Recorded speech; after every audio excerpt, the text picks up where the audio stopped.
I want to share a presentation on how to craft an essay. First of all, I'm approaching this more from the perspective of English language arts.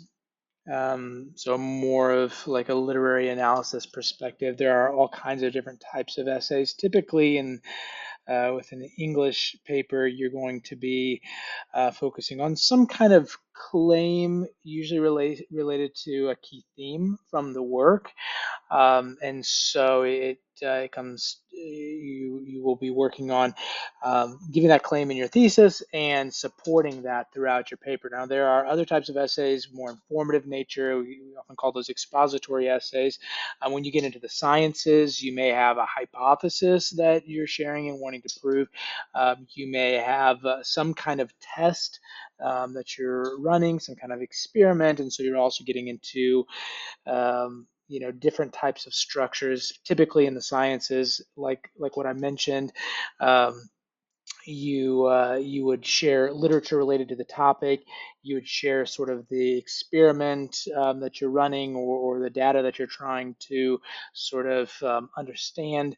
You'd give methodology to the type of testing, then share the results and the conclusion. So there in any kind of academic discipline, there are different types of structuring that you're going to do. But we're going to be focusing mostly on more of a literary analysis, but a lot of the same principles apply. So I think it's still important and relevant whatever you end up studying in the future, and of course, obviously for completing an essay in our class. You also have your opportunity to take some notes on this, crafting an essay notes, and so you might want to pause the video occasionally to fill in those notes. But let's move forward. So first of all, general structure is where we're going to begin.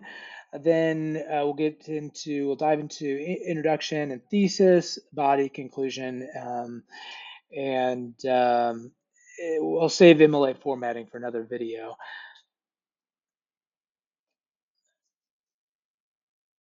Okay, so when it comes to introduction, first of all, the introduction is going to introduce the reader to the topic and general purpose of the paper. It's also going to give necessary background information that the reader needs to be able to track with some of the context of the ideas you're sharing. The body, the main arguments, along with supporting details, and then in your conclusion, you're revisiting the main purpose of the paper and highlighting key ideas. Now, I've got this sort of illustrative tool to help sort of guide visually what you're trying to do in an essay. And it is intentional that I have this sort of inverted triangle here for the introduction that represents the introduction, and then the right side up triangle here at the bottom, and then a rectangle. The rectangle represents your body paragraphs. This is kind of the meat of it. Maybe I could have made it wider. Like this is sort of the main section, right? Larger area, certainly. But this triangle represents sort of a narrowing. So it starts broad, and we're going to get into this a little bit when you structure the introduction, but it's going to start broad and it's going to move to a more narrow place, and that's your thesis statement. And then the conclusion usually is going to go in the reverse. You're going to revisit the thesis, you're going to review the main ideas from the body of your paper, and then gradually become more broad and leave the readers with some final universal appeal, takeaway, something along those lines. Okay, four parts of an introduction: the hook, the background, the bridge, and the thesis. Depending on where you've studied in the past, some of this information may be explained slightly different, but more or less, as English teachers, we are generally sharing this information that you want to cover in your introduction. Just to go back for a moment, notice I didn't create multiple boxes for the body. I just kind of wanted to illustrate it as one sort of cohesive unit because I really don't want this to, you may have learned like the 5 paragraph essay. That's pretty common. Sort of three main ideas represented by three body paragraphs, plus your introduction and conclusion. The truth is, you don't need to get hung up on, hey, it has to be 5 paragraphs or 6 paragraphs or 4 paragraphs. The higher level of writing that you do, the more extensive your papers will be. I surely hope that you're not writing a 30 to 50 page graduate level thesis in 5 paragraphs, right? So it's more about thinking of these content blocks: your introduction, your body, and your conclusion. And so I say that an introduction for the length of paper that we're writing in our class probably will only need to be 1 paragraph, but that's not a hard fast rule, especially if you're writing longer papers in the future. You may need to extend your introduction. When you think of some like textbooks, an introduction sometimes can sort of be its own chapter, but more or less you still want to cover similar ideas here. So hook is just introducing the general topic in a captivating manner in a way that hooks readers.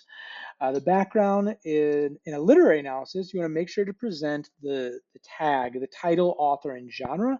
Also share the specific issue you want to address in the essay. And then your bridge, it may be its own sentence, it may not, it may just be sort of half a sentence, a phrase, something to connect between your background information as you make your way to your thesis. Probably the most important part of introducing the paper is making any claims and giving a more specific direction to your writing. Just sort of a next level writing tip, try to avoid sounding too rigid or robotic. So using good transition words, varying your sentence structure, not simply listing your main ideas in your thesis, but actually spending time crafting a strong statement with multiple clauses. So you want to make it sound good, right? Make it readable. All right, these are just a few types of hooks, attention grabbers. There are more out there. But this just maybe can get your mind going a little bit. So statistics and data, maybe less common in literary analyses, but sometimes it's a great way to start a paper to talk maybe about the influence of the book that you're analyzing by discussing sales, or it's been 20 weeks on the New York Times bestseller list, right? So at times this can be very relevant for literary analysis as well. Um, a quote, I feel like that's what's commonly taught, like start your paper with a quote. They can be very effective. An important thing to remember though, if you are starting your paper with a quote, that is an outside source. That means you need a citation. You need to find the original source, not AZ quotes or Brainy quotes or Goodreads, right? That's not the original source. So if you're going to use a quote from an outside source as like an attention grabber, you still need a citation from the original source. An anecdote. There's a lot of debate on how much, one like a writer's personal life or personal voice should be evident in an essay.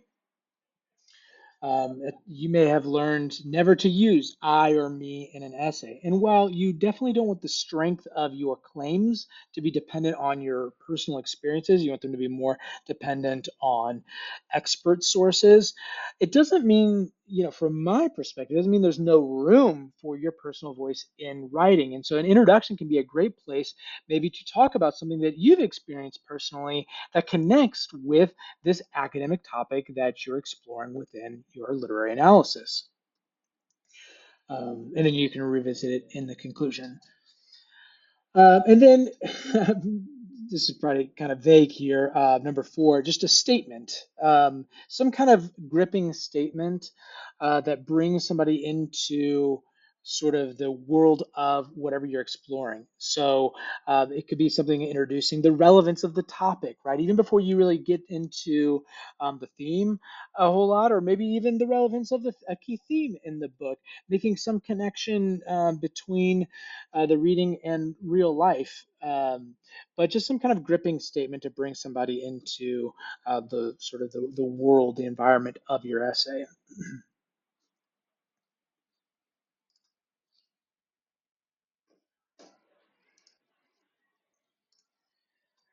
Okay. I'm not going to actually have you do any, try any hooks for yourself right now. Um, okay, the thesis. We're gonna discuss thesis here. This is definitely the most important part of the introduction. Just a few ways to kind of think about thesis. Um, First of all, it tells the reader how you will interpret the significance of the subject matter under discussion. It's a roadmap for the paper. In other words, it tells the reader what to expect from the rest of the paper. And it directly answers the question asked of you. A thesis is an interpretation of a question or subject, not the subject itself. So this is important. We've theme and closely related thesis is not the same thing as a topic. For example, the topic of an essay might be about World War II or the classic novel Moby Dick, but a thesis is an offer a way to understand the war or the novel. Okay, so you want to make sure that that's clear in your thesis, that you're sharing more than just what the story is about, more than just a topic. You're actually sharing a, a thesis, essentially making a claim about a key theme, about a message that the author is communicating in the writing. Okay, it makes a claim that others might dispute. It is concise, usually 1 to 2 sentences near the beginning of your paper. Now, this, I will say, 1 to 2 sentences, again, I don't want to be too formulaic. This is true even of longer papers. You need to be able to condense your argument into 1 or 2 well-crafted, well-worded sentences. Even for something that's 10, 20, 30 pages, your argument should still be able to be condensed into just a couple of sentences, ideally. Um, of course, you're going to expand on those ideas, but you want that concise, more effective, more powerful statement. Okay, this is a helpful formula when you're thinking about thesis. ABC, argument, backing, and context. So the argument is that specific claim that you're trying to make. The context goes back to author, title, and genre. You may have shared this earlier in the introductory paragraph, and if so, you don't necessarily need to repeat that all again. You don't want to sound too repetitive or robotic, but just in the context of your introductory paragraph, think through what sounds good, what flows well. If you've already introduced these pieces, you may just refer back to the author, the last name of the author, or just the title of the work, because you've already introduced these other pieces. And then the backing is what are you drawing upon to support your argument? What kind of methodology, literary devices, character dialogue, key events, anything else that sort of gives the method in which the author makes their claim, their argument. So I'm drawing upon a story, Fahrenheit 451. You may be familiar with it, you may not be. It doesn't really matter. But I'm just trying to demonstrate what a well-crafted thesis statement can look like using the ABC methodology. So, through the firemen's confusion over the history of their own profession, Ray Bradbury in Fahrenheit 451 demonstrates how totalitarian regimes rewrite history to fit their own narrative. Now, are you able to determine which part of this thesis adheres to the A, the B, and the C? So, through the firemen's confusion over the history of their own profession, that's going to be your backing. Okay, Ray Bradbury in Fahrenheit 451 is probably the easier one. There's your context. Okay, he demonstrates how totalitarian regimes rewrite history to fit their own narrative. So there's my argument. So this demonstrates that you don't always need to be in an A, B, C. It doesn't have to go in that order, right? This actually goes B, C, A. But we can see these highlighted. And here's kind of a stem that helps you, right? You have to fill in the parentheses, but more or less you want a thesis that looks something like this. Such and such author and such work demonstrates that, whatever your claim is, through whatever you're backing, the way that the author, um, you know, makes their claim or shares their key theme. And here's a pro tip for you. When you are writing your thesis, use the prompt when possible. So oftentimes you're given a very specific prompt in a class, and so you can actually use that in order to craft your thesis. Sometimes you're given more leeway, more room. It's a little bit more, you've got more options, and so it's not a specific prompt in which you've got to take more ownership. But if you are given a very specific prompt, use that to guide you. So look at this sample prompt. Again, I'm drawing upon this story, Fahrenheit 451. Analyzing the conflicting views between Beatty and Faber on the rules of books in society. I've literally used this to craft my thesis stem. Ray Bradbury in Fahrenheit 451 demonstrates, okay, argument claim that I've got to still take ownership of and fill out myself, but I've already got my backing through his presentation of Beatty's and Faber's conflicting views on the rules of books and society. There we go. So that can be very helpful. Lastly, I'll leave you with a thesis checklist. Do I address the prompt? Have I taken a position that others might challenge or oppose? Is my thesis specific enough? Does my thesis pass the so what test?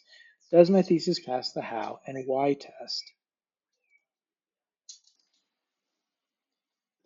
Okay, let's take a quick look at an example.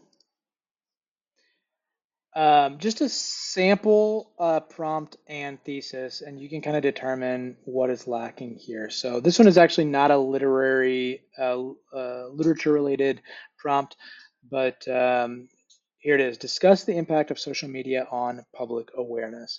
And a thesis that somebody crafted.